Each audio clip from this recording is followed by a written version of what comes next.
Bonjour à tous et à toutes et bienvenue sur notre chaîne. Dans la vidéo d'aujourd'hui, nous allons explorer les 3 principales raisons pour lesquelles Ethereum est sur le point d'atteindre les sommets encore jamais vus. Si vous avez déjà investi dans Ethereum ou si vous envisagez de le faire, cette analyse approfondie vous donnera un aperçu des catalyseurs clés qui pourraient propulser Ethereum vers de nouveaux sommets de prix. Mais avant de commencer, prenez quelques secondes afin de vous abonner à la chaîne et liker la vidéo si ce n'est pas déjà fait. Et n'oubliez pas d'activer la cloche de notification pour ne rien manquer de nos futures vidéos. Une fois que c'est fait, retrouvons-nous pour la suite.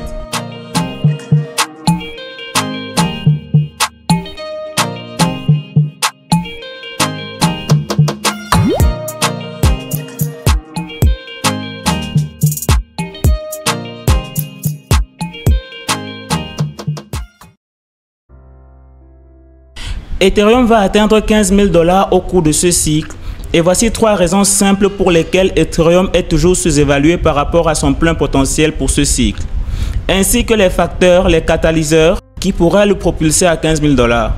Le graphique de retracement de Fibonacci montre qu'Ethereum pourrait atteindre 15 000 $ au cours de ce cycle. Et le niveau 3618 est l'objectif qui se situe actuellement aux alentours de 15 000 $, plus précisément environ 15 300 $.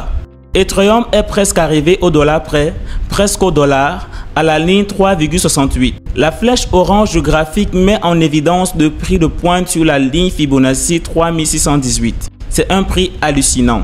Je vais maintenant te dire comment cela va se produire et quels seront les catalyseurs qui le propulseront jusqu'au prix de 15 000 $. Tout d'abord, parlons de Coinbase et plus précisément de BaseChain, un autre grand projet crypto du moment. Vous en avez probablement déjà entendu parler. Cela devient rapidement l'une des principales grandes histoires ou tendances de ce cycle. La vraie histoire à propos de Base ou de Coinbase est qu'ils s'apprêtent à libérer BaseChain via leur portefeuille intelligent. Coinbase compte 120 millions de clients et chacun d'entre eux devra acheter de l'Ethereum pour faire quoi que ce soit sur Base. Et la plupart des gens ne vont probablement juste acheter 5 $ d'Ethereum. Même si des projets comme Mcoin, Bread ou Aerodrome Finance sont probablement encore plus connus en tant que jeu sur Base, l'important à retenir est que Base est un outil important pour créer de la valeur pour Ethereum. Si vous ne l'avez pas encore fait, vous devez envisager de vous y intéresser. Mais si vous ne voulez pas, c'est bien. Juste détenir de l'Ethereum vous expose à tout ce que Base fait et vous expose également à chaque autre nouvelle couche, Arbitrum, Linea, ZK Sync et tous ces autres projets. Si vous pensez que les couches 2 vont bien fonctionner dans l'ensemble, il est judicieux de conserver de l'ETH. En achetant et en gardant de l'Ethereum, vous participez à l'évolution des couches 2. Base est un événement majeur pour les utilisateurs d'Ethereum et il est peu probable que nous en voyons un aussi important à l'avenir. C'est comme un événement spécial où il y a beaucoup d'argent disponible dans une chaîne. C'est comme un ETF Bitcoin, mais pour les gens qui utilisent de l'Ethereum. Maintenant, parlons du restacking. De restacking à long terme d'Ethereum, cela pourrait entraîner une chute de prix considérable, mais une hausse énorme se prépare pendant la phase de croissance. Le réseau principal de la couche EGEM, qui est le protocole principal, vient d'être lancé, ce qui nous rapproche un peu plus du méga largage de EGEM. Et cela va être colossal, et beaucoup de gens vont gagner beaucoup d'argent. Ça va générer beaucoup de richesses. Vous pouvez même ajouter des largages aériens de la couche 2 qui arrivent pour Linea et ZK Sync en termes de création de richesses on-chain pour Ethereum. Une grande partie de cet argent est investi dans Ethereum. Certains investisseurs gardent leurs fonds à long terme, tandis que d'autres les utilisent pour faire des allers-retours entre des largages aériens, le stacking, des protocoles de restacking comme Kelp, Ether, Puffer Finance, Clair ou Stack. L'effet de richesse pour Ethereum est en train de se produire, ce qui stimule l'activité économique. Cela bénéficiera aux projets DeFi et NFT les plus importants d'Ethereum ainsi qu'à l'ensemble de l'écosystème Ethereum. Cela signifie plus de demandes pour ETH, plus de brûlage d'ETH, plus d'ETH verrouillées dans le contrat de mise en jeu, plus d'ETH quittant les échanges, tous des catalyseurs haussiers. Les frais vont devenir encore plus élevés. Tout le monde sur Ethereum est déjà riche, donc il ne se préoccupe pas vraiment de faire de grands profits. Le boom de restacking est l'un des événements économiques les plus importants sur Ethereum depuis longtemps.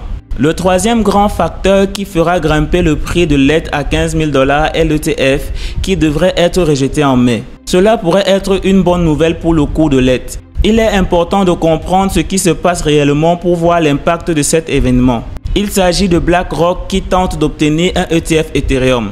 On a dit que la demande a été rejetée le 23 mai, mais en réalité, c'était juste une rumeur. La vraie date limite pour BlackRock est le 7 août.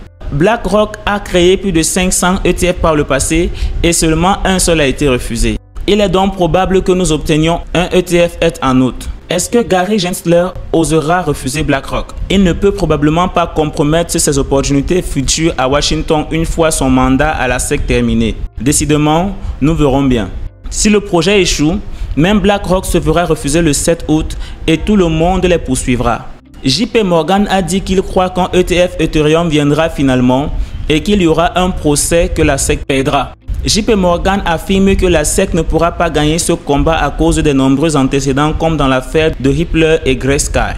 La SEC n'a donc pas de bons arguments et elle risque de perdre une fois de plus devant les tribunaux. Elle sera donc probablement obligée d'attribuer un ETF. L'ETF pour Ethereum n'est pas une question de si mais de quand, ce qui rend la SEC donc encore plus stupide. Quel gaspillage de temps et d'énergie pour tout le monde, car ils doivent savoir qu'ils seront forcés de l'approuver. Alors pourquoi se battre? Pourquoi embêter tout le monde? Peu importe comment cela se produira, ce sera un moment très important pour Ethereum. Ce sera une grande quantité d'argent qui entrera dans l'Ethereum, ce qui n'a jamais été vu auparavant, similaire à ETF Bitcoin.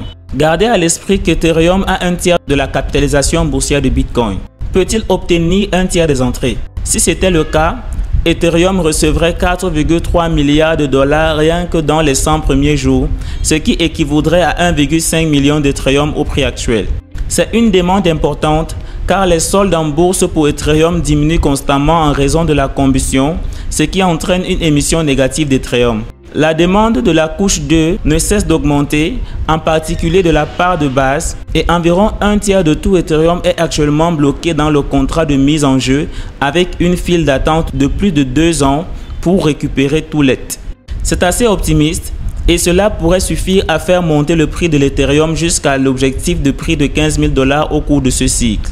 Est-ce que cela signifie que l'Ethereum est l'actif offrant le meilleur rapport risque-récompense en crypto en ce moment?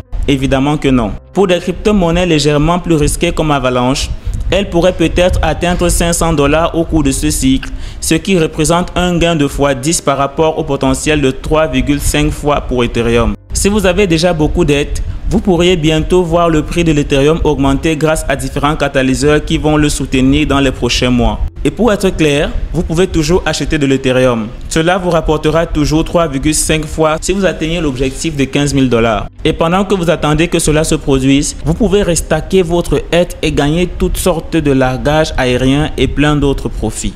Donc, cela ne veut pas dire que l'achat d'Ethereum est une mauvaise idée. C'est juste que la réalité est que c'est déjà une grosse crypto-monnaie et il y a beaucoup plus d'opportunités juteuses ailleurs dans l'espace crypto où vous pourriez obtenir des rendements beaucoup plus importants mais avec un risque plus élevé. Quoi qu'il en soit, merci de regarder cette vidéo. Et c'est tout pour l'instant. Et si tu ne comprends rien au fonctionnement des marchés des crypto-monnaies, je t'invite à cliquer sur le lien en dessous de cette vidéo pour accéder à notre formation sur les crypto-monnaies. Tu apprendras de la façon la plus simple que ce soit ce que c'est que les crypto-monnaies et surtout comment gagner énormément d'argent en minimisant les risques. Sur ce, en attendant notre prochaine vidéo, likez et gardez le sourire.